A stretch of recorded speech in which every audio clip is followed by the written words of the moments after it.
Uh, Viewers follow along as a camera in one shot enters the brilliant lake ball and theater and moves across multiple lines as ball roll down them. The drone that goes behind the paint into the inner working of the place most people do not typically see before it goes back toward the customers enjoy themselves in their respective lines.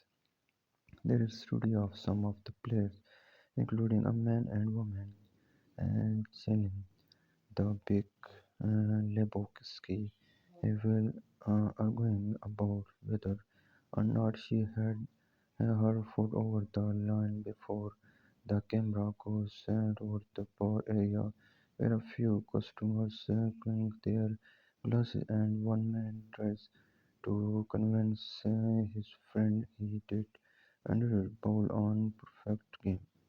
The drone then passes through the space and head back on into the alley area where we will follow the ball as it measures directly into the paint. Thanks for watching.